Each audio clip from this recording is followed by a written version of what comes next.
안녕하세요, 여러분. 반갑습니다. 저는 지난주에 여러분들에게 신년 메시지로 부흥에 대해서 말씀을 드렸습니다. 저는 이때가 정말 예수님의 재림에 가까운 때고, 그리고 예수님께서 재림하시기 전에 성령께서 다시 한번 큰 능력으로 역사하셔서 우리가 이전에 보지 못했던 놀라운 부흥을 일으키시라 믿습니다.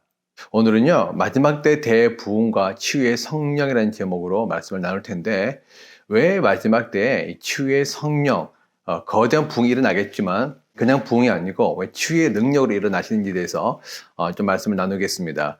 오늘 본문은요, 누가복음 4장 16에서 21절입니다.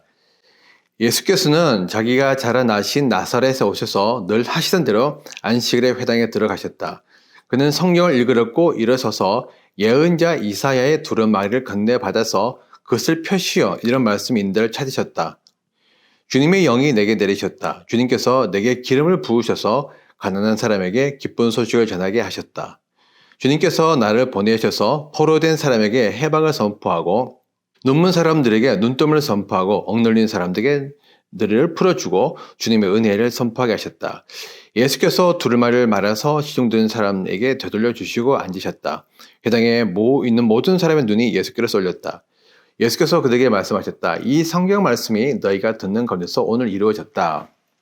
지난주에 제가 말씀을 나누고 난 다음에 왜 하나님께서 마지막 때 부흥에 그냥 우리가 예수를 믿고 구원받아서 그냥 주님의 길을 예배하면 될 텐데 왜 그렇게 강력한 치유의 능력으로 나타나시는가, 역사하시는가에 대해서 궁금해하는 분들이 계셨습니다. 근데 이거는 마지막 때를 이해하고 마지막 부흥을 이해하고 특별히 우리 예수님의 재림을 이해하는데 매우 중요한 주제이기 때문에 이것에 관련해서 좀 말씀을 나누도록 하겠습니다. 제가 여러분들에게 이 강의 노트를 올려드리도록 하겠습니다.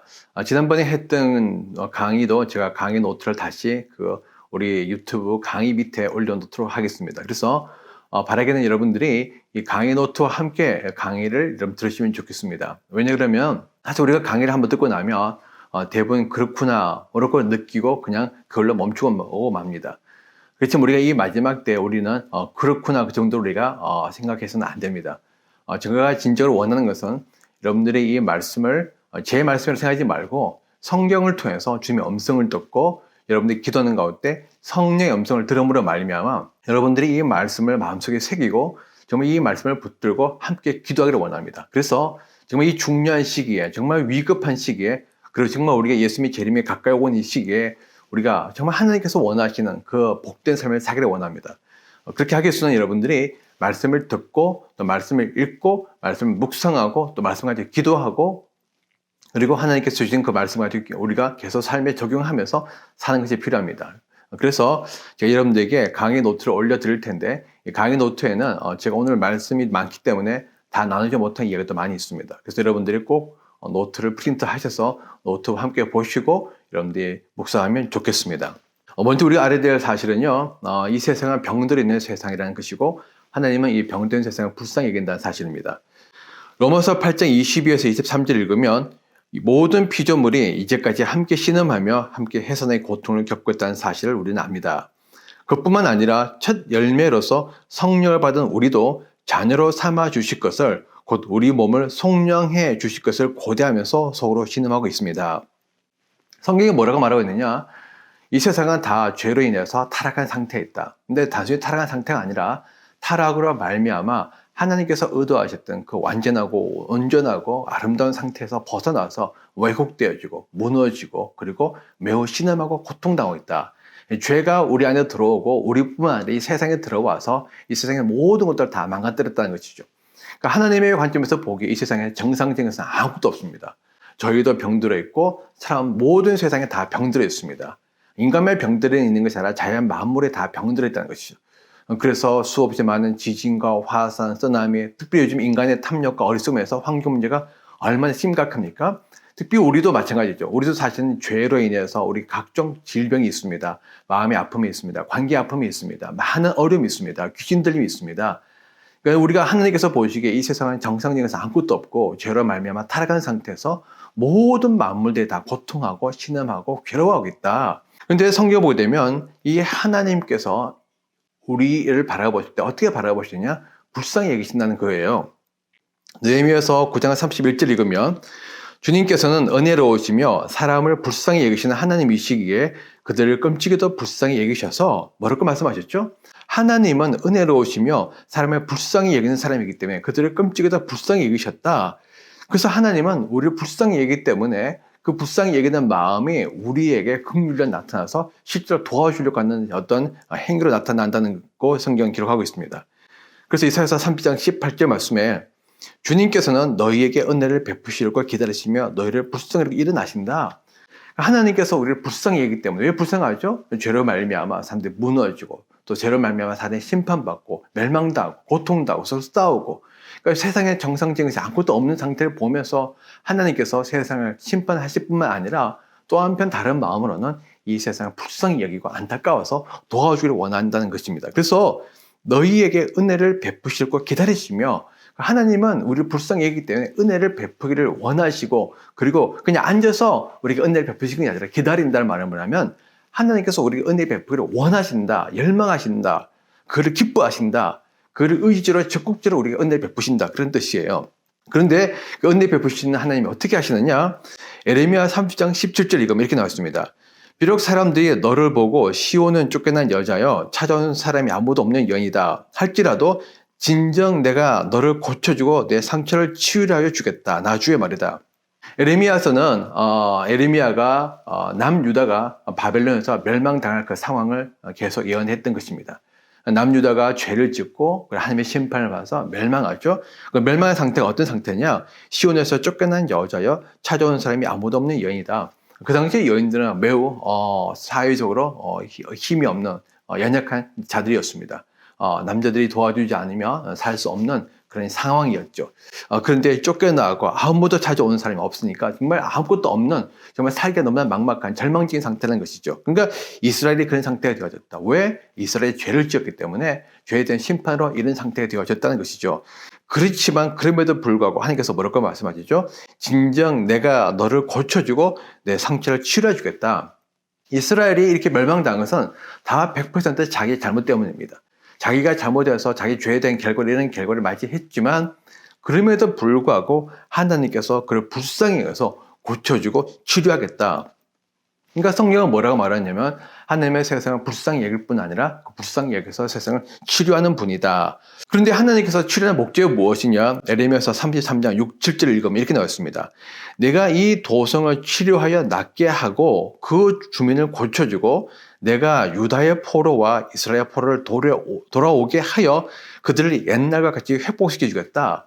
하나님께서 이스라엘을 고쳐주는데 이 도성을 치료하여 낫게 하고 이게 예루살렘과 예루살렘 사는 주민들을 의미하는 거죠. 그 주민들을 고쳐준다. 치료하여 낫게 하고 고쳐주어서 포로를 돌아오게 하는데 옛날과 같이 회복시켜 주겠다. 이 말은 뭐냐면 이스라엘이 포로로 끌려가기 이전에 그 상태, 다시 말하면 이스라엘이 이 이스라엘 땅에서 살고 있던 그 상태로 다시 돌려주겠다. 그래서 하나님께서 치료하시는 목적은 뭐냐면 그 치료는 단순히 그냥 아픈 마음을 어루만져주고 고통이 없게 하는 상태가 아니라 원래 누렸던 그 원래 상태, 옛 상태, 그러니까 처음에 있었던 그 원래 상태로 되돌리는 것, 그걸 회복을 가는데 그 회복의 상태로 되돌리기 위해서 치료를 한다는 겁니다. 그걸 치료하는 목적이 무엇이죠? 불쌍히 여기기 때문에. 왜 불쌍히 여깁니까? 인간이 죄를 지어서 고통당하고 있기 때문에. 그런데 성경에 말하는 예 상태가 과연 무엇이냐? 그걸 조금 더 보도록 하겠습니다.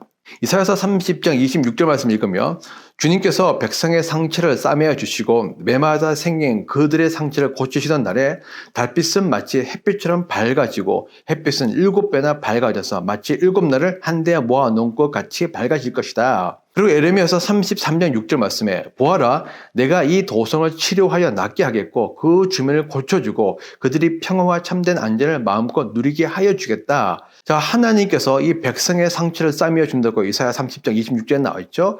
매맞아 생긴 그들의 상처를 고치시는 날에 달빛의 햇빛처럼 밝아지고 햇빛은 7번이나 밝아져서 7날을 한데 모아놓은 것처럼 밝아질 것이다. 그러니까 하나님께서 세상을 고치고 이스라엘 백성을 고치고 치유해 주시는 날이 어떻게 되느냐? 세상이 환한 빛으로만 가득한, 그러니까 달빛이 햇빛처럼 밝아지니까 밤도 날처럼 밝아진다는 것이죠. 그리고 햇빛은 7번에 덜 밝아져서 정말 너무나 밝은 세상이 된다는 것인데 그런 세상은 사실은 우리가 요한계시록 21장을 보되면 새 예루살렘입니다. 새 예루살렘은 어둠이 없고 빛으로만 가득한 세상이죠. 그런데 사실 그렇게 하나님의 임재, 하나님의 빛으로만 가득한 세상이 언제였느냐?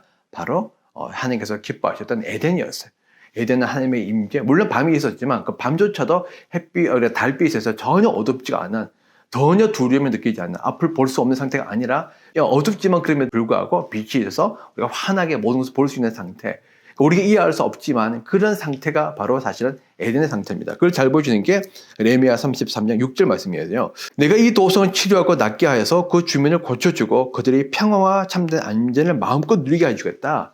평화와 안전을 마음껏 누리게 해주겠다. 우리가 살고 있는 이 세상에는 평화는 없습니다. 제가 지난번 크리스마스 메시지도 남겨드렸지만은 우리가 다 평화를 원하지만 참된 평화는 없습니다. 우리의 마음에 불안도 있고 아픔도 있고 관계적인 평화가 단절돼서 관계적인 어려움과 갈등도 있죠. 그 다음에 사회적인 갈등, 민족 간의 갈등, 나라 간의 갈등, 기업 간의 갈등. 이거는 갈등이라는 거, 갈등, 분열, 다툼 이거는 이 세상에 가득합니다. 그래서 우리의 삶에는 참된 안전도 평화도 없어요. 늘 불안과 두려움과 염려, 걱정과 근심에 사로잡혀 있는 것이 우리 인간의 삶이죠. 그런데 그들이 평화와 참된 안전을 마음껏 누리게 하겠다. 이것이 과연 언제 있었던 일입니까? 그것은 바로 하나님께서 처음 창조하셨던 에덴. 그 에덴이야말로 참된 평화를 가득하였던 평화의 왕국이었고 영원한 안전, 그러니까 어떤 위협도 두려움도 없는 상태로 가득한 상태였다. 그래서 하나님께서 뭘 말씀하시죠? 이 도성, 이 주민을 고치고 난 다음에 어느 상태를 만든다는 것입니까? 에덴의 상태를 만들겠다. 그러니까 하나님께서 이 세상을 불쌍히 여겨서 이 세상을 고치서 치료하는데 하나님의 원하시는 치료의 목적은 바로 회복이고 그 회복은 예상대로 돌아가는 것이다.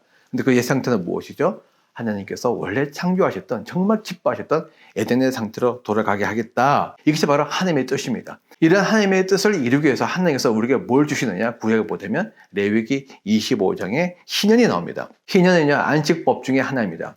이 레위기 24장과 25장 읽으면 이제 절기가 쭉 나오고 그다음에 그 안식일 법이 나오는데 이 안식일은요 모든 절기의 가장 중요한 그 근간이 되어집니다. 그래서 절기는 안식일부터 시작해서 안식일을 마칩니다. 다시 말하면 안식일의 모든 절기의 시작이고 모든 절기의 완성이고 모든 절기의 궁극적인 목표라는 것입니다. 그러니까 안식일은 무슨 날입니까? 안식일은 말 그대로 쉬는 날이죠. 쉼을 누린 날입니다. 그러니까 하나님께서 창조의 모든 일을 마감하시고 난 다음에 창조한 일을 쉬셨고 창조의 결과를 누렸던, 그러니까 안식일은 무조건 아무 일을 하지 않는 것이 아니라 하나님께서 하신 창조의 결과를 누리면서 기뻐하고 즐거운 날이기도 합니다. 그러니까 안식일은 창조를 위한 일을 하지 않을 뿐이고 하나님께서 주신 것들을 누리면서 감사하고 기뻐하고 즐거운 날이기도 하죠. 하나님께서 레위기 25장에 희년을 말씀하셨어요. 희년이 있기 전에 먼저 하나님께서 24장에 안식일 법을 말씀하시고 그 다음에 25장 들어서 안식년을 말씀하십니다. 안식년은 7년째 되는 해죠. 이 7년째 되는 해가 되면 하나님께서 두 가지를 말씀하셨는데 먼저 유대인뿐만 아니라 종들도 그다음에 거기 살고 있는 이방인뿐만 아니라 또 팀전 가축까지 다 노동을 하지 말아라. 가축이 노동하지 않고 사람도 노동하지 않으니까 자연스럽게 땅도 일을 할 필요가 없게 돼요. 땅도 곡식을 지을 필요 없이 땅도 쉼을 누린 상태. 안식년이 되면 모든 세상에 다 쉼을 누린 상태. 먹고 살기 위해서 고생하면서 우리가 힘들어하는 것이 아니라 다 쉼을 누리는데 하나님께서 모든 사람들 다 먹여 살리겠다고 하셨거든요. 그 초자연적으로 먹여 살리는 겁니다. 그래서 안식년이 되면 하나님께서 직접 공급해 준 것을 우리가 누리면서 감사하고 기뻐하는 그런 시간이 되는 것이죠. 더불어서 안식년이 되면 뭘 말씀하시냐 그러면 하나님께서 유대인 중에서 포로가 된 사람들은 다, 유대인 중에서 노예가 된 종된 사람들은 다 풀어주어라. 왜 풀어주느냐? 유대인은 하나님의 백성이고 하나님의 백성들은 다 안식을 누려야 되는데 종이 되어 있으면 속박입니다. 억압입니다. 주인을 위해서 일을 해야만 됩니다. 그 종의 된 상태에서는 절대로 안식을 누릴 수가 없죠. 참된 쉼을 누릴 수가 없습니다. 묶여 있기 때문에. 그래서 그들도 종에서 풀어져서 안식의 축복을 누리게 해라. 그것이 바로 안식년이에요. 그리고 난 다음에 하나님께서 곧바로 희년을 말씀하시는데 희년이 되면 희년은 이제 안식년이 7번째 지나고 그 다음에 그러니까 49년이 지나고 난 다음에 50년째를 안식년을 한 번 더 지내는 것입니다. 그래서 안식년을 2년 연속으로 지내는 것이죠. 근데 그 희년이 되면 하나님께서 한 가지 말씀을 더 하시는데 그 말씀은 뭐냐면 땅을 원래 주인에게 돌려주는 겁니다.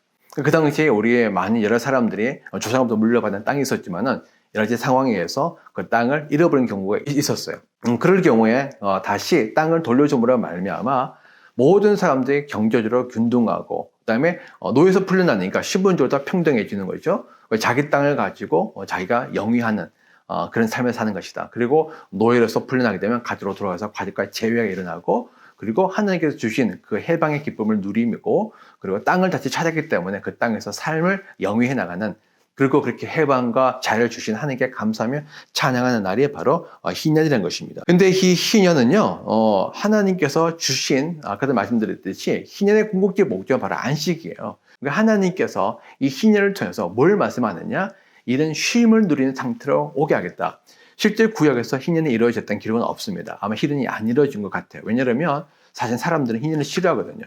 어느 기득권을 가지고 있던 사람들이 자기 종을 풀어주겠습니까? 그 종의 노예들이 다 자기의 삶에 미쳐내고 자기 삶의 기반인데 그들 통해서 부를 누리는데 권세를 누리는데 풀어주려고 하지 않죠.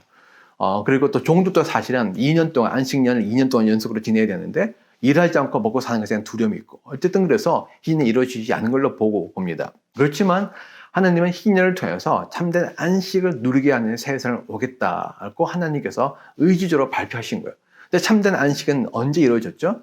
우리가 살고 있는 이 세상은요, 우리가 정말 쉼을 누리고 싶지만 쉼을 누릴 수가 없어요. 왜? 삶의 억압과 고통과 아픔이 많은 질병과 어떤 삶의 힘듦이 가득하기 때문에.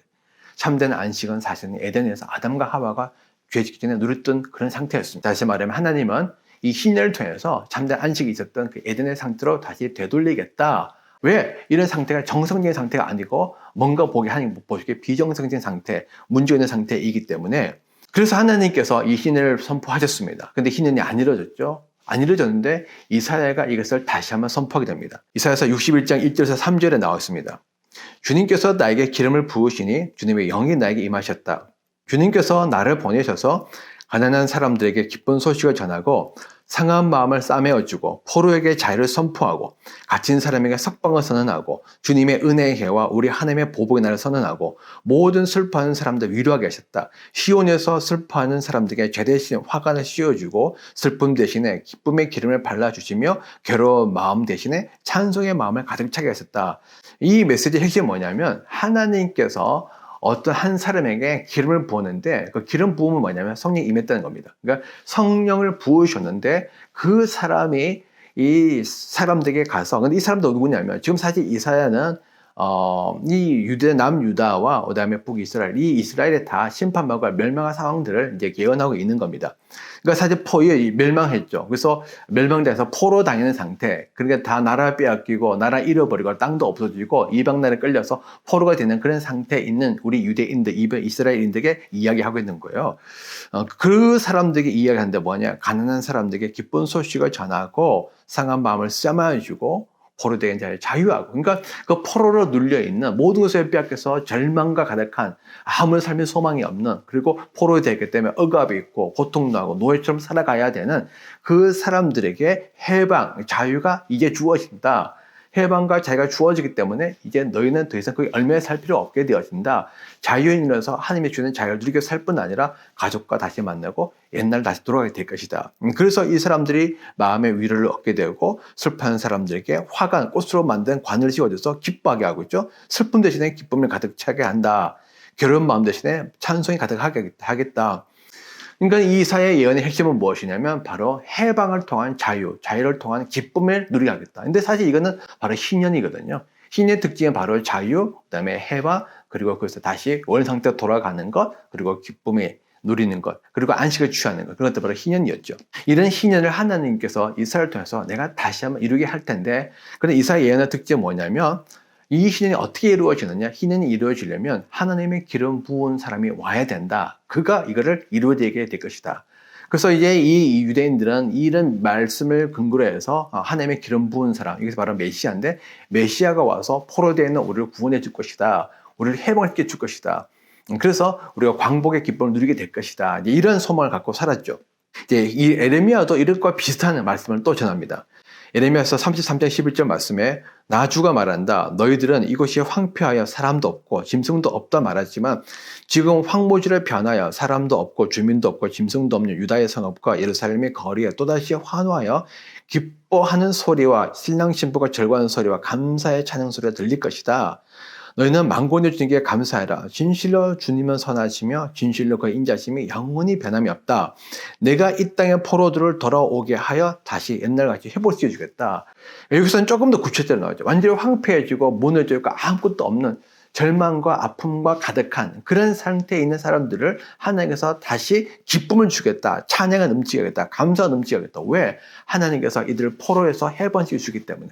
이제 더 이상 노예가 아니기 때문에. 자유인이 되어지기 때문에. 더불어서 돌아오게 하여 옛날과 같이 이 땅의 포로들을 돌아오게 한다. 어디로 돌아가는 거죠? 다시 옛날 바빌론이나 아니면 아시리아 여러 지역에 잡혔던 그 포로들이 다시 돌아와서 이스라엘로 돌아오고 예루살렘에 돌아와서 그 땅을 자기들의 땅으로 다시 소유가 된다는 겁니다. 그러니까 옛 상태로 돌아가게 한다는 것이죠. 그러니까 하나님께서 계속해서 뭘 설명하고 있죠? 하나님은 우리가 이 힘들어하는, 그러니까 사실 이 이스라엘은 다 자기 죄로 말미암아 심판받고 멸망당했습니다. 그렇지만 그럼에도 불구하고 하나님께서 그들 불쌍히 여기셔서 그들을 치유하고 회복시켜 주실 것이다. 그들을 자유를 주고 옛날 땅으로 돌아가서 하나님의 주인의 안식을 누리게 할 것이다. 평화와 기쁨을 누리는 감사와 찬양이 넘쳐나는 그런 삶으로 회복시켜 줄 것이다. 라고 말씀하고 있는 겁니다. 이 모든 것들은 뭘 말하고 있냐면 하나님은 원래 창조하셨던 그 에덴의 상태로 다시 회복하게 될 것이다. 그러니까 하나님께서 이렇게 하는 이유가 무엇이죠? 바로 하나님께서 이스라엘을 사랑하고 긍휼하기 때문에. 그래서 에레미야서 33장 26절 말씀에 야곱의 자손과 나의 종 다윗의 자손도 내가 절대로 버리지 않을 것이며 이제는 참으로 내가 이 백성을 불쌍히 여겨서 그들 가운데 포로가 된 사람들을 돌아오게 하겠다. 그러니까 하나님의 말씀이 계속 나옵니다. 하나님의 말씀은 내가 불쌍히 여겨서 이들을 돌아오게 하겠다. 이 상태로 회복시켜 주겠다. 이것이 이제 예수님을 통해서 이제 본격적으로 이 땅에 성취가 되어집니다. 이 예수님께서 아까 읽었던 우리 누가복음 4장 16에서 21절 말씀은요. 예수님께서 공생의 사역을 시작하실 때 처음으로 하셨던 메시지입니다. 예수님께서 세례요한에게 세례를 받으시고 그다음에 광야에서 40일 금식하시고 난 다음에 그다음에 하셨던 일들이 주로 이제 그 갈릴리 바닷가를 쭉 돌아다니면서 제자들을 모아서 같이 사역을 팀을 이루셨어요. 팀을 이루시고 난 다음에 이제 본격적으로 사역하실 때 처음으로 읽었던 말씀이 바로 이 말씀입니다. 그래서 이 말씀은 그냥 단순한 말씀이 아니라 예수님이 앞으로 내가 할 사역이 무엇인지, 내가 어떤 사역을 하는지, 내가 왜 왔는지를 분명히 보여주는 아주 중요한 메시지입니다. 그런데 그 메시지에서 이렇게 말씀하셨죠. 예수께서는 자기가 자라나신 나사렛에서 오셔서 늘 하시던 대로 안식일 회당에 들어가셨다. 그는 성경을 읽으려고 일어서서 예언자 이사야 두루마리를 근대받아서 그것을 펴시어 이런 말씀인들을 찾으셨다. 주님의 영이 내게 내리셨다. 주님께서 내게 기름을 부으셔서 가난한 사람에게 기쁜 소식을 전하게 하셨다. 주님께서 나를 보내셔서 포로된 사람에게 해방을 선포하고 눈먼 사람들에게 눈뜸을 선포하고 억눌린 사람들을 풀어주고 주님의 은혜를 선포하게 하셨다. 예수께서 그들에게 말씀하셨다. 이 성경 말씀이 너희가 듣는 가운데 오늘 이루어졌다. 자, 여기서 보게 되면 예수님께서 말씀하시죠. 뭐랄까 말씀하십니까?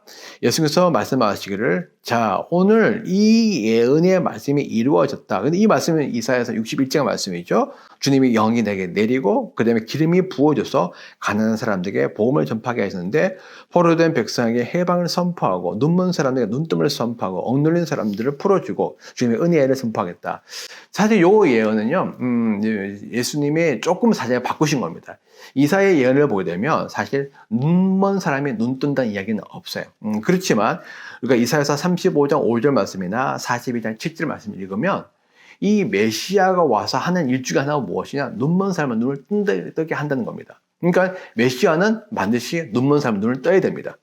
자, 그런데 실제로 우리가 복음서 보게 되면 복음서에 우리가 마태복음 제외하고 마가복음, 누가복음, 요한복음 보게 되면 예수님께서 눈먼 사람을 눈뜨게 했다는 기록들이 계속 나옵니다. 왜 이 눈을 뜨게 하셨느냐? 물론 예수님께서 모든 질병을 고치셨지만 특별히 눈먼 사람을 눈을 뜨게 했다는 한 것은 뭐냐면 바로 이사야가 예언한 대로 메시아가 와서 눈먼 사람을 눈을 뜨는 것인데 내가 눈먼 사람을 눈을 뜨게 했기 때문에 내가 바로 이사야가 예언했던 그리고 너희가 그렇게 기다렸던 메시아다, 구원자라는 걸 보여주기 위한 하나의 증거란 것이죠. 그래서 예수님께서 의도적으로 일부러 눈먼 사람의 눈을 뜨게 하셨습니다.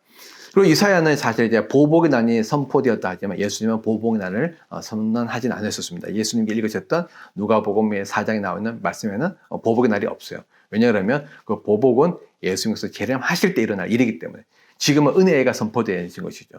구원을 위한, 죄에서 속박하기 위한, 사단의 노예에서 속박하기 위한, 우리가 해방시키기 위한 하나님의 은혜가 선포되어지는 것이고, 그리고 마지막 하나님의 심판은 바로 예수님께서 재림하실 때 일어날 일이기 때문에 말씀하지 않으셨습니다. 그러나 중요한 것은 이 모든 것을 통해서 주님께서 뭘 하시겠다? 바로 회복하겠다.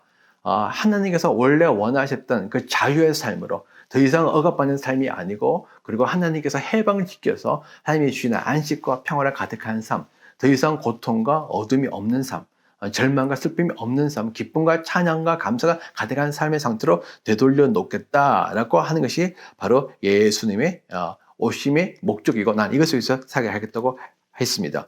특별히 이 묶임은 바로 우리 죄로부터 묶임이죠. 왜냐하면 이 땅의 삶, 우리가 우리가 포로도 될 수 있고, 이렇게 사실 우리가 회사에서 고용관계에 있으면 을것들 중에 묶임입니다. 많은 묶임들이 있는데, 가장 근원적인 묶임이 뭐냐면 바로 죄로 인한 묶임이에요. 성경에 관심을 갖고 있는 바로 죄로 인한 묶임이죠. 왜냐하면 이 세상에는 모든 문제, 모든 아픔, 모든 고통, 심지어 죽음까지도 있죠.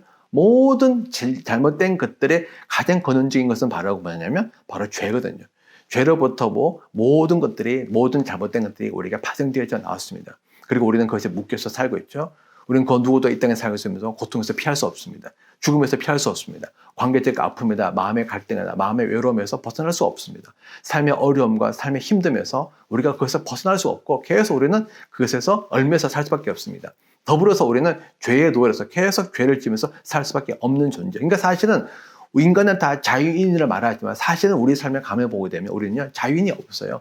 진짜 자유를 누리는 사람은 아무도 없습니다. 우리는 다 묶여 있습니다. 무엇이든 간에 우리는 다 묶여 있어요. 그런데 그 모든 묶임의 근원이 무엇입니까? 바로 죄거든요. 그래서 예수님은 특별히 죄로부터 우리를 자유하겠다. 그래서 로마서 6장 6, 7절 말씀에 우리의 옛사람이 그리스도와 함께 십자가에 달려 죽은 것은 죄의 몸을 멸하여서 우리가 다시는 죄의 노예가 되지 않게 하려는 것을 우리는 압니다. 죽은 사람은 이미 죄의 세력에서 해방되었습니다. 그러니까 예수님께서 예수님의 십자가로 말미암아 우리의 모든 죄의 문제를 다 해결하셔서 더 이상 죄에서 우리가 속박되는 상태 아닌, 우리가 해방되는, 우리가 그것을 자유를 누리는 상태로 예수님께서 만드시겠다고 하신 겁니다. 이렇게 오신 예수님께서 이제 하시는 일들이 있죠. 그것이 바로 뭐냐면 이제 세상을 치유하고 회복하는 일을 하시는 겁니다. 그래서 마가복음 2장 17절에 이렇게 말씀하시죠. 예수께서 그 말을 들으시고 그들이 말씀하셨다. 건강한 사람에게는 의사가 필요하지 않으나 병든 사람에게는 필요하다. 나는 의인을 부르러 온 것이 아니라 죄인을 부르러 왔다. 예수님께서 말씀하기를 나는 의사로서 왔다. 나는 아픈 사람을 위해서 왔다. 왜 왔죠? 세상이 아프기 때문에. 우리는 다 아픔을 느끼고 있고, 그 아픔으로 해서 고통을 겪고 있죠. 그래서 예수님께서 이런 우리를 불쌍히 여겨서 고쳐주기 위해서 오셨다라고 말씀하셨습니다. 그런데 예수님의 아픔, 예수님의 그 치유의 사역은 단순히 육체적인 치유의 사역만을 의미하는 건 아닙니다. 우리가 마가복음 4장 23절 읽으면 예수님께서 그들의 회당에서 가르치며 하늘나라의 복음을 선포하며 백성 가운데서 모든 질병과 아픔을 고쳐주셨다고 했습니다. 예수님께서 우리의 그 치유 사역을 하시는데, 예수님의 치유 사역은 사실은 예수님의 3대 사역 중에 하나입니다. 예수님이 하나님 나라의 복음을 선포하고, 선포는 일방적으로 예수님께서 선언하신 것이 하나님의 나라가 도래했다, 천국에 도래했다, 회개한 자면 들어갈 수 있다. 이 말씀을 전했을 때 이 말씀에 관심을 가지고 믿고 받아들이고 예수님께 오는 사람들에게는 예수님께서 말씀을 차근차근 하나 가르쳤습니다. 그래서 두 번째 사역이 가르침이죠. 그리고 세 번째 사역이 치유. 병든 자, 귀신 들린 자를 자유케 하고 고치고 해방시키는 일들을 하셨습니다. 그런데 예수님께서 모든 질병과 아픔을 고쳤대요. 그러니까 질병이 있고 아프면 또 나옵니다. 질병은 우리 말 그대로 우리 육체적인 이제 병으로 인한 그 아픔과 고통이죠. 그리고 이 아픔은 어떤 아픔이냐? 마음의 아픔입니다. 질병과 구분되는 아픔이죠. 마음의 아픔, 관계의 아픔, 삶이랄지 질고련에서 느끼는 우리의 마음의 정서적인 아픔들입니다. 예수님은 단순히 육체적 질병뿐만 아니라 마음의 아픔도 치료하기 위해서 오셨어. 왜냐하면 이 마음의 아픔 때문에 육체적 질병도 오고, 그리고 육체적 질병을 느끼면 마음의 아픔도 같이 오게 되었어요. 더불어서 이 마음의 아픔도 육체적 아픔만큼 우리는 힘들고 어렵고 고통스럽다는 것을 예수님께서 알기 때문입니다. 이 정서적인 아픔, 정서적인 그 외로움은요, 말로 표현할 수 없는 그런 아픔이 있습니다. 저도 그런 것들을 많이 겪었습니다. 그렇기 때문에 예수님께서 그 아픔을 불쌍히 여기셔서 그 고쳐주기로 오셨다. 근데 예수님께서 고쳐주시는데 이 고침은 단순히 육체적인 아픔에서부터 해방이 아니죠. 아까도 말씀드렸듯이 모든 아픔, 모든 질병, 모든 괴로움과 모든 염려, 갈등의 원인은 무엇이죠? 바로 죄입니다.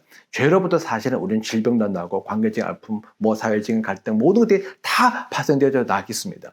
그래서 예수님은 질병을 고치시되 모든 질병의 근원이 되는 죄의 문제를 해결하러 왔다. 그리고 나는 그것을 할 수 있는 능력이 있다는 걸 보여주는 사건이 있습니다. 그것이 바로 뭐냐면 중풍병 환자를 고치는 사건이에요. 누가복음 5장 23, 24절 말씀에 너희는 인자가 땅에서 죄를 용서하는 권세를 가지고 있으면 알아야 한다. 그리고 예수께서 중풍병 환자에게 말씀하셨다. 내가 너에게 말한다. 일어나서 내 침상을 치워두고 내 집으로 가거라. 예수님께서 중풍병 환자에게 너 그냥 병 나와서 가라. 이제 괜찮으라고 말씀하면 되는데 일부러 예수님께서 자기에게 이 중풍병 병자는 죄로 인해서 생긴 병인데 내가 이 중풍병을 고친다는 것은 바로 죄의 문제를 해결할 수 있는 능력이 있다는 것을 보여주는 것이지 라고 증거하기 위해서 의도적으로 예수님께서 이 병자를 고쳤다는 것입니다. 그래서 예수님은 단순히 이 육체적 아픔을 고치기 위해서 오신 분이 아니라 이 죄의 문제를 해결하기 위해서 오신 분임을 보여주고 계신 것이죠. 더불어서 예수님은 이 병들을 고쳐서 사람들을 어떻게 하죠? 하나님의 나라가 회복되게 하는 겁니다. 누가복음 11장 20절 말씀에 내가 하나님의 능력을 힘입어 귀신을 내쫓으며 너에게 하나님의 나라가 왔다. 그러니까 예수님께서 하나님의 나라가 오게 하는, 왜 하나님의 나라는 하나님의 임재가 통치하는 곳인데 하나님의 나라와 하나님의 임재와 통치가 가득할수록 어둠이 끼어들 수 없고 악이 들어올 수 없습니다. 왜? 이 빛이 가득한 곳에 어둠이 들어올 수가 없거든요. 진리로 충만한 곳에 거짓이 들어올 수가 없거든요. 그러니까 하나님의 통치가 가득한 곳에 악이 싹이 들어올 수 없습니다. 다시 말하면 이 예수님께서 우리의 병과 우리의 귀신을 쫓아오라 말미암아 이제 우리를 지배했던 사단의 그 권세, 사단의 공격, 사단의 억압, 속박이 이제 너에게서 물러나게 되어지고 하나님의 통치하시는 그 나라가 너에게 임하게 되어졌다는 것을 직접 보여주는 것이죠. 그러니까 회개하라 천국이 가까웠다. 천국은 우리가 나중에 하늘나라에 들어가서 누리는 천국도 있죠. 물론 그 천국은 나중에 우리가 예수님께서 재림하시면 들어갈 나라입니다. 그렇지만 이미 우리가 예수를 믿고 예수 안에서 모든 죄가 용서받고 또 죄로 인해서 파생된 문제들까지 특히 질병의 문제나 귀신 들림의 문제가 해결되면서 우리는 삶에서 자유를 누리고 평안을 누리기 때문에 이제 하나님의 통치, 하나님의 임재가 들어있는 하나님의 나라가 우리 안에 도래하게 되어지고 하나님의 나라는 멀리 있는 내일을 누릴 수 있는 그 미래적인 나라가 아니라 실제 우리의 삶에서 누리는, 현재 누리는 그런 우리 하나님의 나라가 되어졌다는 것이죠. 그것을 증명해 주고 있다는 것입니다. 그리고 더 나아가서 예수님께서 죽음의 문제도 살리시죠. 나사로 같은 경우에 죽은 지 사흘째, 나흘째 되는 나사로를 살립니다. 그것은 더 이상 살아날 가능성이 없는 사람을 살린 거예요. 유대인들 같은 경우는 나흘이 되면 더 이상 살아날 가능성이 없다고 믿었거든요. 의도적으로 나흘이 된 나사로를 살리심으로 말미암아 나는 죄의 문제, 죽음의 문제까지도 다 해결할 수 있는 능력이 있어. 그래서 이 세상을 완전히 치유할 수 있는 메시아로 온 것이라고 예수님께서 말씀을 하셨습니다. 자, 그러면서 예수님께서 이런 거를 하셨는데 이런 걸 어떻게 하셨죠? 아까도 얘기했듯이 주님의 영이 나에게 임하고 기름이 부어져야 한다. 다시 말해 성령이 임해야 이걸 할 수 있는 겁니다. 그래서 예수님께서 성령 능력 받으셨습니다. 사도행전 10장 38절 말씀에 하나님께서 나사렛 예수에게 성령과 능력을 부어주셨습니다. 이 예수는 두루 다니면서 선한 일을 행하시고 마귀에게 억눌린 사람을 모두 고쳐주셨다고 했습니다. 예수님은 완전한 하나님이시지만 이 땅에 오실 때는 완전한 인간으로 오셨어요. 할 수 있는 모든 능력, 권세를 다 내려놓고 마치 한 인간처럼 이 땅에 오셨다는 것입니다. 그렇기 때문에 예수님께서 이런 사역을 하려면 예수님의 능력으로는 할 수 없어요. 예수님은 다른 능력을 받아야 됩니다. 근데 누가 죽은 자를 살릴 수 있겠습니까? 누가 병자를 고치고 누가 눈먼 자를 뜨게 하며 누가 죄의 문제를 해결할 수 있겠습니까? 그것은 바로 오직 하나님만 가능하십니다. 그래서 예수님께서 성령의 능력을 받으신 거죠. 하나님께서 예수님에게 기름을 부으셨습니다. 성령의 능력이 임했습니다. 그리고 예수님은 그 성령의 능력이 힘이어서 이 모든 일들, 세상을 치유하고 자유하고 해방케 하는 일을 했다는 것이죠. 네. 이것을 다시 한번 확정시켜 주는 게 바로 예수님의 부활이에요. 예. 죽음이야말로 모든 죄의 문제가 가장 궁극적인, 가장 최종적인 문제이기 때문에 예수님께서 죽음까지도 해결함으로 말미암아 부활하셔서 이제 나도 이게 살아난 것처럼 너희도 모든 사람들은 다 나름인 사람들은 나처럼 살아나게 될 것이다라고 예수님께서 보여준 것이죠. 그래서 죄에서 완전히 치유하고 해방하게 하는 일들을 하게 하셨다라고 말씀하고 있습니다. 이제 이것이 이제 성령을 통해서 이 땅에 주어지게 됩니다. 예, 성령은 이제 예수님을 뒤를 이어서 이 땅을 치유하고 회복케 하는 분이죠. 그런데 이 땅을 치유하고 회복하기 위해서 오시는 성령이 우리에게 주는 교훈은 뭐냐면 예수님의 재림은 만물의 회복을 위한 것이라고 성경은 이야기하고 있습니다. 사도행전 3장 21절 말씀에 이 예수는 영원 전부터 하나님이 자기의 거룩한 예언자들의 입을 빌어서 말씀하신 대로 만물을 회복하실 때까지 마땅히 하늘에 계실 것이다. 성경에서 말하는 종말의 핵심은 뭐냐면 만물을 회복합니다. 예수님께서 만물을 회복하실 때까지 하늘에 계시다가 만물을 회복하실 때가 되면 다시 돌아온다 했습니다. 근데 만물의 회복이 무엇이죠? 회복은 바로 원래 상태로 돌아가는 것입니다. 성경에 말하는 원래 상태는 무엇이죠? 하나님께서 기뻐하셨던 에덴의 상태로 돌아가는 거예요. 그러니까 다시 말하면 예수님께서 이 땅에 오신 목적이 무엇이냐? 병들에 있는 죄로 인해서 병들고 신음하고 고통당하고 묶여있는 이 세상을 치료하고 고쳐서 원래 하나님의 의도하셨던 원래 상태로 되돌리기 위해서 오신다는 것입니다. 예수님께서 오시기 전까지 이제 성령께서 예수님의 오심의 길을 계속 준비하고 계시죠. 그 일이 바로 무엇이냐? 성령께서 제자들을 통해서 복음을 전파하고 그다음에 복음을 가르치고 교회를 세우고 아픈 자를 치유하는 일들을 하는 것입니다. 그래서 예수님께서 제자들에게 이렇게 말씀하셨습니다. 사도행전 1장 8절 말씀에 성령이 너에게 내리시면 너희는 능력을 받고 예루살렘과 온 유대와 사마리아와 마침내 땅까지 내 증인이 될 것이다. 내가 성령의 능력을 받고 성령의 권능을 받고 아픈 자를 고치고 병든 자를 치유하고 귀신 들린 자 쫓고 복음을 선포하고 그리고 죄의 문제를 해결한 것처럼 너희들도 이제 내 대신에 성령과 함께 일을 해야 된다. 너희가 일을 해야 되고 내가 외친 것처럼 너희가 외치고 고쳐야 되는데 이 일은 너희 능력을 할 수 없어. 왜? 이 일은 오직 성령만이 할 수 있는 거야. 그래서 내가 성령의 능력을 받아야 되는 것이죠. 그 능력을 받을 때 너희가 이제 내 뒤를 이어서 이것이 온 세상에 전파되게 할 것이고 모든 민족에게 이 복된 소식을 누리게 할 것이야 라고 말씀하신 겁니다. 그래서 제자들이 예수님의 말씀을 듣고 능력을 받기 위해서 오순절 다락방에 기다리고 있었죠. 그리고 난 다음에 오순절에 드디어 성령께서 임재하시고 역사하셨습니다. 그리고 난 다음에 놀라운 일들이 일어나게 된 것이죠. 그것이 사도행전 2장에 나와 있습니다. 이 일은 하나님께서 예언자 요엘을 시켜서 말씀하신 대로 된 것입니다.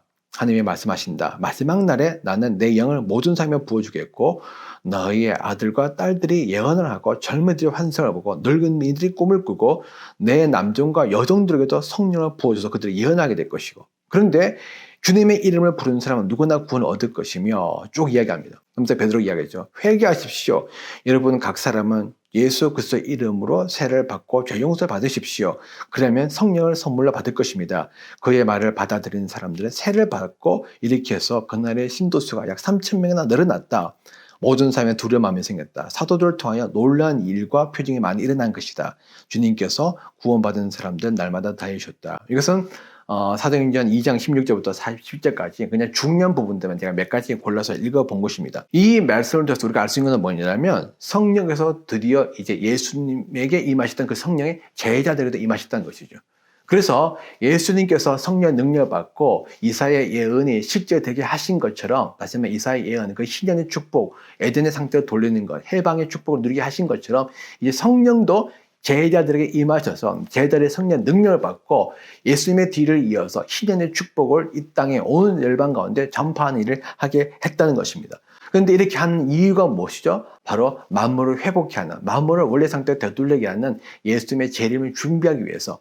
근데 이것을 성경에서는 우리가 종말을 갑니다. 종말. 이 모든 일은 바로 요엘의 예언대로 된 것이다. 요엘의 예언은 3장짜리고 다 종말과 관련된 예언입니다. 지금 모든 사람의 다 제자들에게 성령이 임했어. 구약에서는 몇몇 사람들에게 필요해서 간헐적으로 임했지만 이제 신약에 오신 성령 우리에게 영원히 내주하십니다. 떠나지 않습니다. 우리 안에 머무르고 계십니다. 그리고 모든 성도가 다 성령이 임하십니다. 근데 그 성령은 예수 그리스도를 죽음에서 살리신 부활의 성령이시며 무한한 능력 갖고 계신 성령이십니다. 그 성령이 우리에게 임한 것은 바로 우리가 예수님의 뒤를 이어서 예수님의 길을 예배하기 위한 것인데 이것이 바로 종말이다. 왜? 요엘의 예언이 이루어졌기 때문에. 요엘의 예언에 의하면 마지막 때 모든 사람에게 주님의 성령의 부어진다 하였거든요. 그리고 예수님을 찾는 모든 사람들이 구원을 얻는다 했거든요. 이제 모든 사람에게 다 성령이 임했잖아. 그건 요엘의 예언이 이루어진 것이고 그것은 바로 종말이 임했다는 것을 의미하는 것이야. 그러므로 이제는 이미 종말이 시작되어졌다. 이렇게 이야기하면서 베드로가 여러분들 이제 회개하십시오. 회개하면 여러분들 성령 받습니다. 고백했는데 그 베드로의 외침을 듣고 무려 3,000명이 넘는 사람이 하루에 예수님을 영접했습니다. 그러고 난 다음에 예수를 믿고 성령을 받았죠. 그런데 중요한 거는 그들이 회개하고 그냥 예수 믿고 나면 떠난 것이 아니라 모이기 시작했다. 공동체로 모이기 시작했다. 공동체로 모여서 그들이 함께 찬양하며 하나님의 말씀을 들으며 기도하며 서로 떡을 떼며 그러니까 같이 식사했다는 겁니다. 같이 식사하며 교제 나누는데 성경 보게 되면 뭐라는 거냐면 사도들을 통하여 놀라운 일과 표징이 많이 일어났다. 이 놀라운 일과 표징이 바로 무엇일까? 정확하게 나와 있지는 않지만 우리 성경 전반적으로 봤을 때 이것이 바로 축사, 신유 같은 일들이 일어났을 거라고 우리는 예상을 해볼 수 있습니다. 사도행전 5장 16절 읽으면 예루살렘 근방에 여러 동네에 많은 사람들이 병든 사람들과 악한 귀신이 시달리고 있는 사람들을 데리고 모여들었는데 그들 모두 고침을 받았다. 사도행전 8장 6절 8절 말씀에 빌립이 사마리아 성에 내려가서 사람들에게 그것을 선포했다. 무리는 빌립의 행하는 표징을 듣고 그가 하는 말에 한 마음으로 귀를 기울였다. 그것은 귀신 들린 많은 사람들에게서 악한 귀신들이 큰 소리를 지르고 나갔고 많은 중풍병 환자와 지체 장애인의 고침을 받았기 때문이다. 그래서 성에 기쁨이 넘쳤다. 그러니까 이 표징, 이제 주로 사도들이 기적을 많이 행했는데 특별히 축사, 신유의 일을 많이 행했습니다. 그 일을 통해서 내가 전하는 이 복음은 무엇이죠? 해방의 복음이고 우리의 자유의 복음이고 그리고 우리가 이제 하나님이 주는 안식과 평안을 마음대로 누릴 수 있게 되어졌다는 그런 복음입니다. 그런데 이 복음의 실제가 되는 것이 바로 무엇이다? 바로 이 신유와 축사의 사건이라는 거예요. 왜?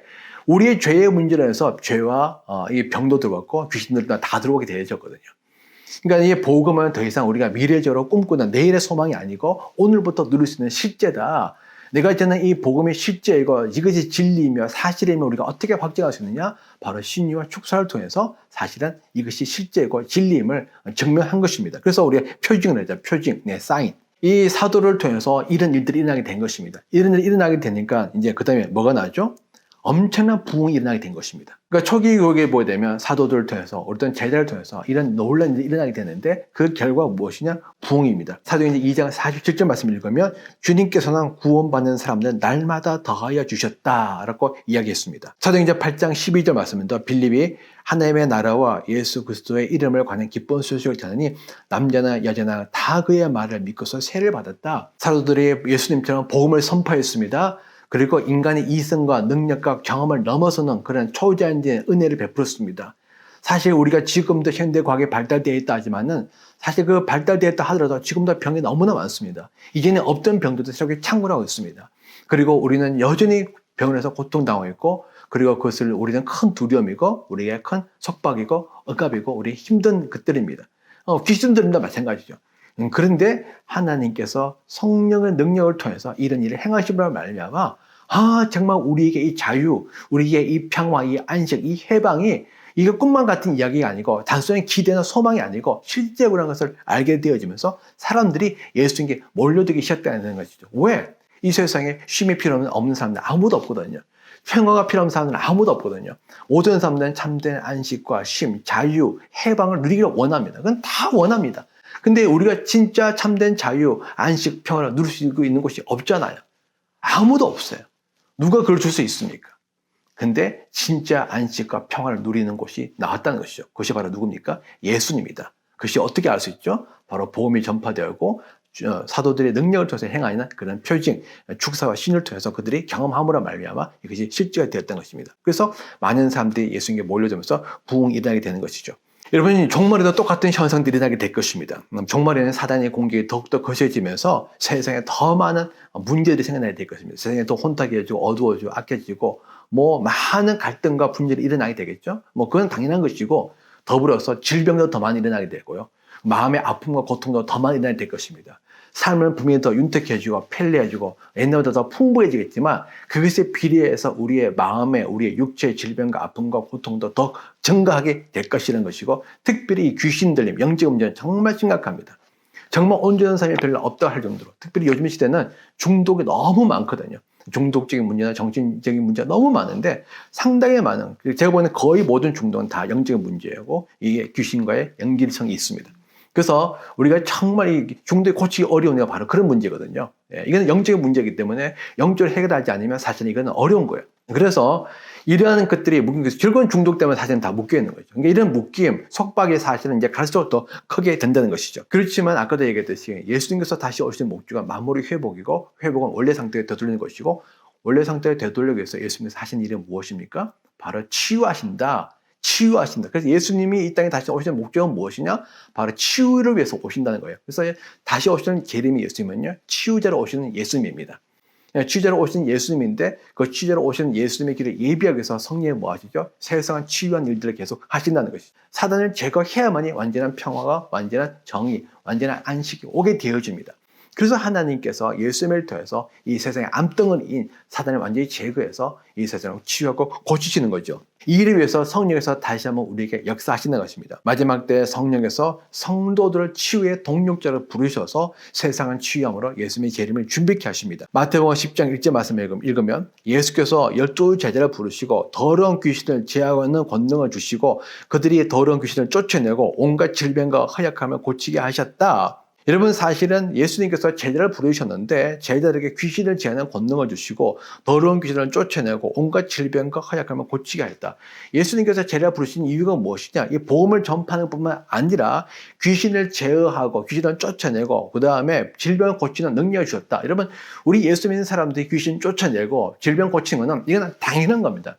이거는 먼 옛날에 있었던 옛날 이야기 아니고 전설 같은 이야기 아니고 지금 현재도 우리에게 일어날 될 일이고 그리고 앞으로는 더 많이 일어날 될 일이란 것이죠. 왜? 예수님께서 제자들 이걸 하라고 부르셨기 때문에. 그렇죠? 그래서 예수님 성령께서도 이 제자를 부르셔서 성령의 능력을 주시고 이 일을 행하게 하시는 것입니다. 그래서 제자를 통해서 완전한 안식의 나라가 도래한다는 기쁜 소식을 우리에게 전하게 하시는 것이죠. 이사야서 61장 1절 말씀에 주님께서 나에게 기름을 부으시니 주님의 영이 나에게 임하셨다.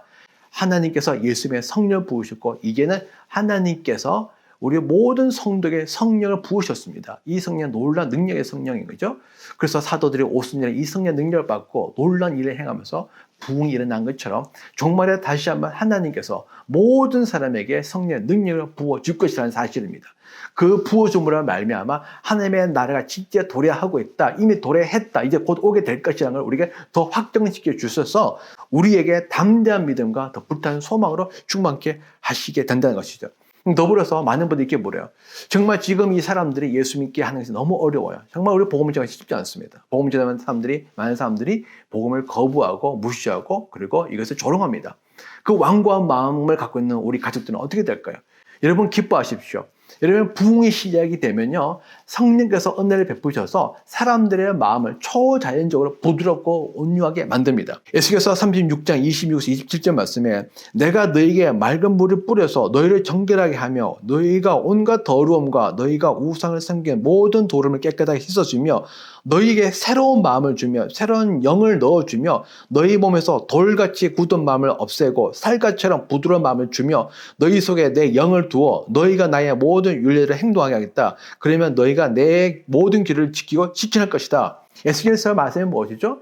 에스겔서 말씀은요, 사실은 에스겔이 바벨론 포로로 끌려가고 멸망당의 직전에 마지막에 예루살렘과 이스라엘을 바라보면서 외쳤던 사실 이 예언들이거든요. 하나님께서 사실은 예언자를 통해서 이사야와 에레미야와 에스겔을 통해서 계속해서 사실 이스라엘이 남유다가 멸망할 것을 예언케 했지만 남유다는 듣지 않았습니다. 아주 교만하고 완고하고 굳어진 마음으로 하나님의 말씀에 계속 거부. 우리는 안 망한다는 것이죠.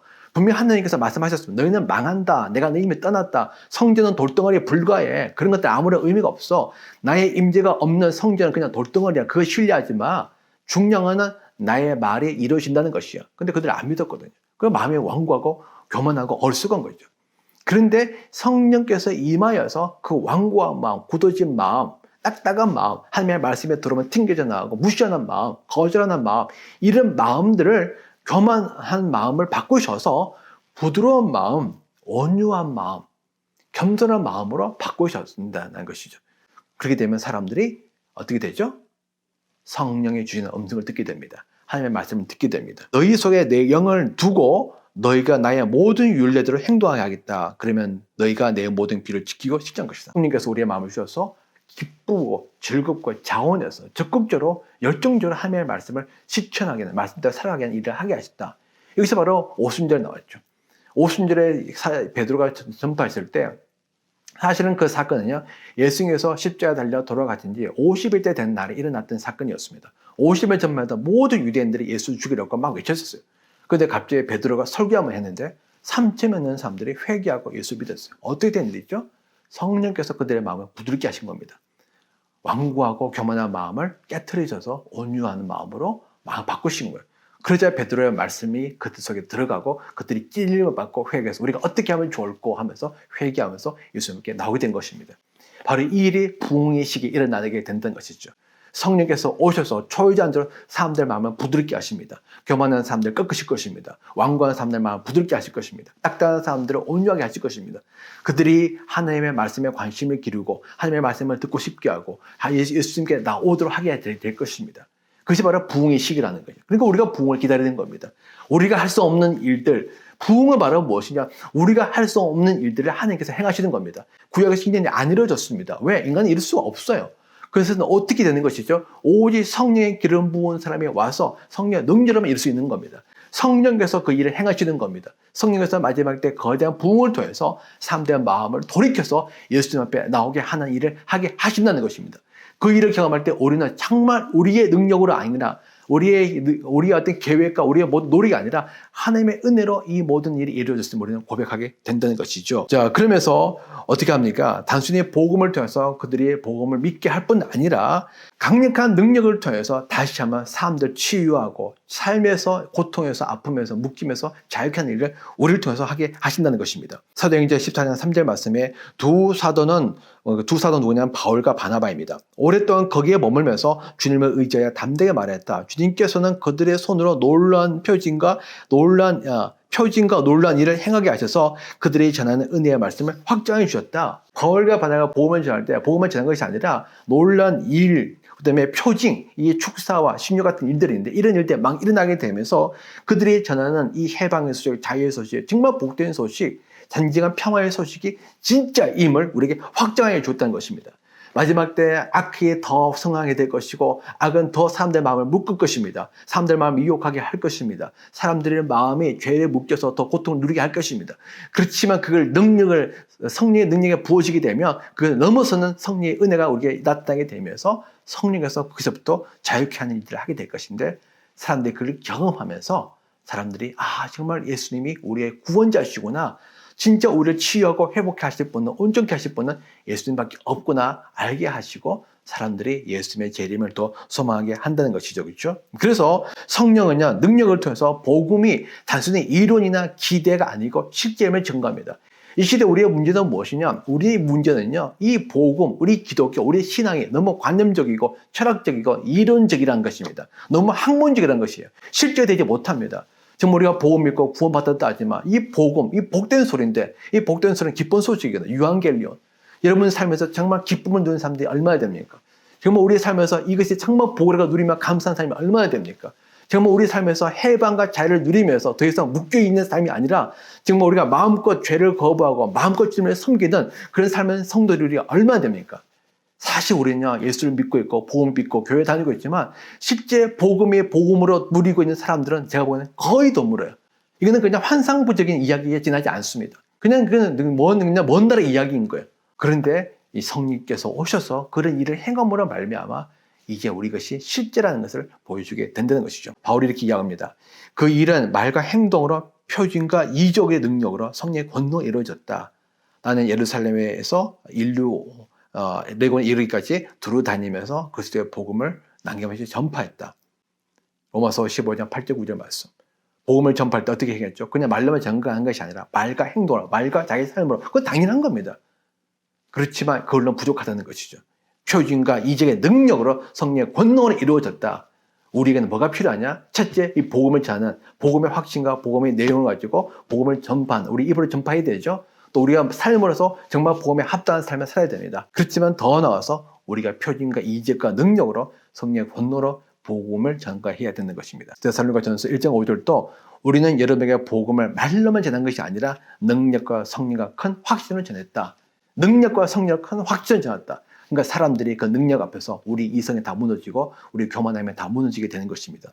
그러면서 어떻게 되죠? 성령의 인도하심을 받은 사람들이 예수께 나오면서 거대한 부흥이 일어나게 됩니다. 누가복음 5장 15절 말씀에 예수의 소문이 더욱더 퍼지니 큰 무리가 그 말씀도 듣고 또 자기들의 병도 고치고자 하여 모여들었다. 이런 소문들이 드러나게 됩니다. 여러분 아픔에서 고치고 질병에서 고치고 삶이 변화되면 여러분 가만히 있겠습니까? 우리가 맛집을 하나 가서 사람들이 막 알려주는데 재미있는 드라마 하나 봐도 우리가 막 알려주는데 그죠? 슈퍼마켓에서 뭐 상품 세일만 해도 막 알려주는데 정말 내 삶의 큰 아픔과 어려움들이 문제가 이 모든 속박들이 우리가 해결되어지는데 누가 가만히 있겠어? 우리가 카멘시 와서 보라. 예수님을 만났던 그 사마리아 여인처럼 막 사람들이 전하는 거죠. 그때 그 전하는 소식을 듣고 사람들이 막 예수께 몰려들기 시작하는 겁니다. 그러면서 부흥이 시작되는 겁니다. 사도행전 5장 13, 16절 말씀에 사도들의 손을 거쳐서 많은 표징과 놀라운 일이 백성 가운데 일어났다. 그들이 모두 한 마음이 되어서 솔로몬 생각이 모였다. 믿는 사람들이 더욱 늘어나면서 주님께로 나오니 남녀 신도들이 큰 무리를 이루게 되어졌다. 또 예루살렘 근방의 여러 동네에 사는 많은 사람들이 병든 사람들과 악한 귀신에게 시달리는 사람들 데리고 모여들었는데 그들은 모두 고침을 받았다. 사도들을 통해서 큰 표징과 놀라운 일이 일어나게 되면서 사람들이 더 모이게 되고 믿는 사람들이 더욱더 늘어나게 되고 주님께 나오게 되면서 큰 무리가 되겠다. 이게 바로 부흥이죠. 마지막 때 성령께서 다시 한번 은혜를 베푸셔서 이 종말에 우리의 믿음의 싸움을 싸워서 이기게 할 뿐 아니라 복음을 전파해서 영혼을 구원하는 일을 하겠는데 능력으로 사람들을 모아서 그 사람들로 하여금 주님의 자녀가 되고 교회를 세우게 하는 일들을 하게 하신다는 것입니다. 이것이 바로 부흥입니다. 이 부흥이 다시 일어나게 될 것입니다. 그리고 성령께서 이 부흥을 위해서 지금 우리에게 계속 깨어나서 기도하고 준비하라고 말씀하십니다. 정말 예수님의 재림을 사모하고 하나님의 나라를 갈망하며 다시 오실 주기를 예비하고자 하는 자들은 현재 우리의 삶에 만족하지 않고 나의 영적 상태에 만족하지 않고 우리가 주님의 오심을 준비하기 위해서 우리가 기도하면서 이 말씀이 실제가 되도록 우리가 다시 한번 하나님의 은혜를 구하면서 계속해서 나가게 될 것입니다. 더불어서 성령께서 이 모든 일을 통해서 교회의 영적 통치권을 회복하시는 것이죠. 마태복음 16장 18에서 19절 말씀에 내가 너에게 하늘나라의 열쇠를 주겠다. 내가 무엇이든지 땅에서 매면 하늘에서 매일 것이요 땅에서 풀면 하늘에서 풀릴 것이다. 예수님께서 세운 교회에 예수님께서 뭘 주느냐? 하늘나라의 열쇠를 주겠다는 것입니다. 우리가 문을 열면 들어갈 수 있고 문을 잠그면 들어갈 수가 없다는 겁니다. 이 말은 뭐냐면 우리 교회는 이 성도들은 다 하나님의 자녀들 모여있는 공동체입니다. 그런데 하나님의 누구시죠? 하나님의 왕중의 왕이시고 유일하신 창조주시며 유일한 구원자이십니다. 그 왕이신 하나님의 자녀들이 모여있는 우리는 바로 태생적으로 영적으로는 우리는 태생적으로 다 왕족, 왕의 자녀들, 다 왕자와 공주라는 것입니다. 그리고 교회는 왕족들, 왕자와 공주가 모이는 공동체이기 때문에 영적으로는 엄청난 권세와 권위가 있어요. 그 권세와 권위는 뭐냐? 우리가 기도한 대로 응답이 되어지고 기도한 대로 하나님께서 우리의 기도에 하나님의 뜻을 우리의 기도를 통해서 이루게 하신다는 겁니다. 그래서 우리가 기도하게 되면 하나님께서 기도의 응답으로 이 세상에 놀라운 일이 일어나게 되어진다. 여러분 마지막 때 심판을 보게 되면 마지막 때 심판은요. 성도의 기도에 의해서 예수 하나님께서 이 세상에 심판한다고 나와 있습니다. 예수님이 그냥 심판한 것이 아니라 우리 성도의 기도에 듣고 기도의 응답에서 심판한다. 요한계시록에 나와 있어요.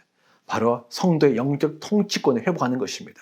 우리가 기도하는데 그 왕권받은 사람들이 주 앞에 돌아오고 우리가 기도하는데 그 묶여있는 사람들이 해방되어지고 우리가 기도하는데 그 아픈 사람들이 거기서 자유를 누리게 되고 우리가 기도하는데 그들이 하나님 앞에 무릎을 꿇고 회개하고 돌아오는 일들이 일어나게 하면서 사단의 권세는 떠나가고 사단의 영향력은 물러나게 되고 사단의 통치는 사라지게 되고 이 땅 위에 하나님의 나라, 하나님의 통치, 임재가 임하는 그 일들이 일어나게 한다는 것입니다. 그러면서 뭐죠? 성령과 신부가 함께 예수님의 재림을 준비하게 됩니다. 계시록 22장 10절 20절 말씀에 성령과 신부가 오십시오 하고 말씀하십니다. 이 모든 계시를 정언하는 분이 이렇게 말씀하셨습니다. 그렇다 내가 곧 가겠다. 아멘 오십시오. 주 예수님.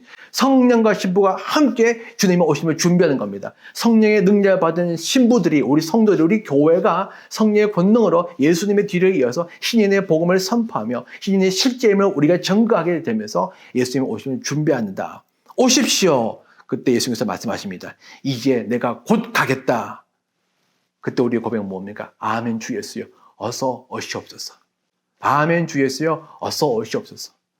저는 여러분들이 정말 이 고백을 할 수 있기를 원합니다.